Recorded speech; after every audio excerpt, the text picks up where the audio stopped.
Hello everyone, I hope you're having a wonderful day. Welcome to another video.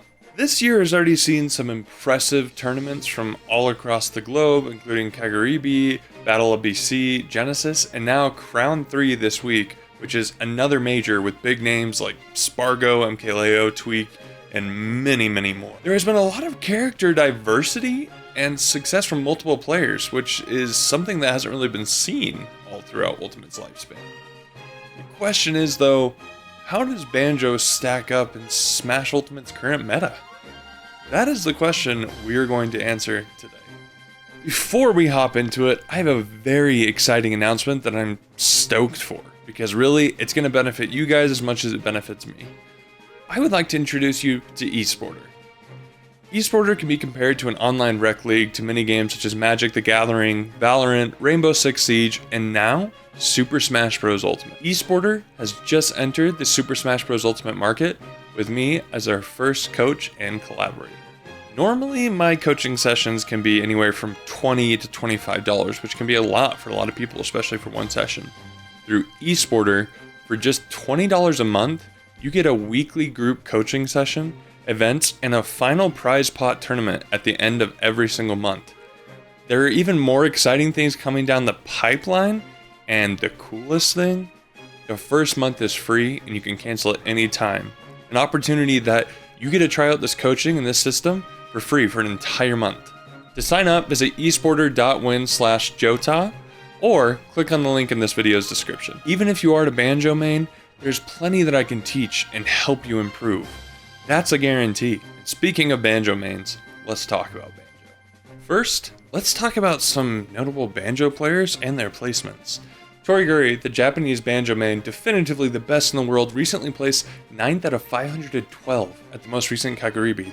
In this run, he beat Mutace, and this was a stacked tournament. Not just Japanese players, but players from all over the world.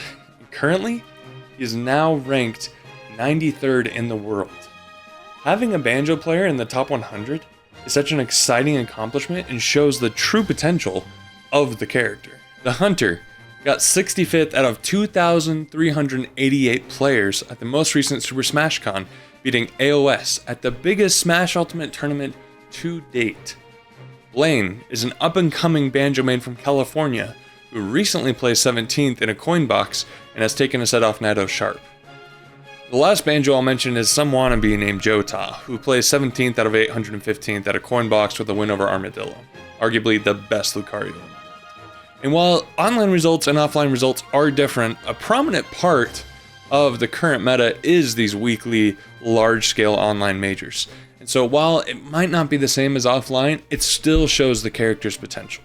So what has made the difference for Banjo in making these great runs and picking up solid wins? Let's talk about some meta developments that are now part of Banjo's toolkit and what are essential tools for success.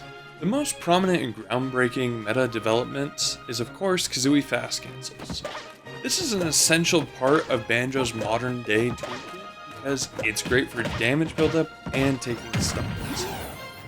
Finding true combos into Banjo's strongest option was a huge part of new success and is really key to being able to close out stocks and rack up that damage. Speaking of Blaster, for years I have pleaded with Banjo mains to stop jump approaching with Blaster.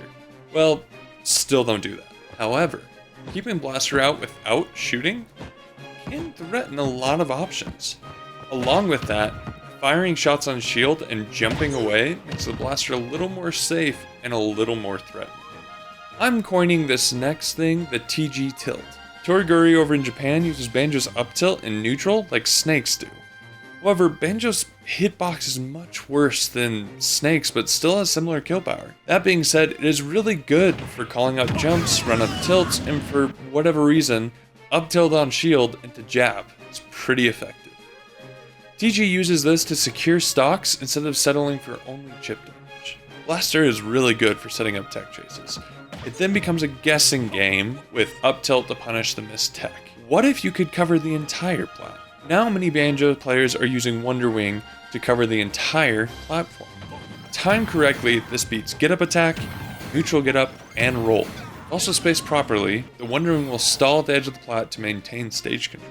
Wonder Wing will also take stocks earlier than up tilt, so this sets up more kill opportunities. There are probably way more meta developments that have happened, but these are the most prominent and notable for pushing Banjo forward.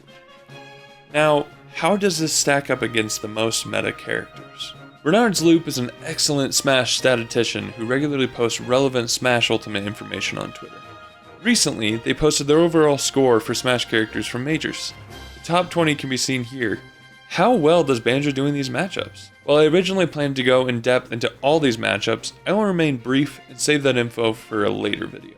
These characters are very common and are performing well at the highest level. Let's classify these as winning, losing, or even matchups. From this top spread, Banjo has 2 winning matchups, 14 even matchups, and 4 losing matchups in the top 20. While this is not terrible, this requires Banjo to outright outplay his opponents. I won't be going into depth, but in a later video I can go over counterplay. The question now remains, is Banjo solo viable at the highest level? Ultimately, I would have to say no. Banjo is a complex character that requires a lot of execution. Banjo can get solid placements and big wins, but winning majors solo seems very unlikely. Picking up a secondary for difficult matchups is probably going to be required at the highest level. If you notice, almost no character is solo viable at the highest level. Almost all top level players and high level players play multiple characters for a reason. Banjo is a solid character that can do really well, and has experienced so many advancements in the meta and relies on us to keep pushing him forward. Comment down below with anything I may have missed, or your opinion on Banjo in the current meta. But until next time, guys.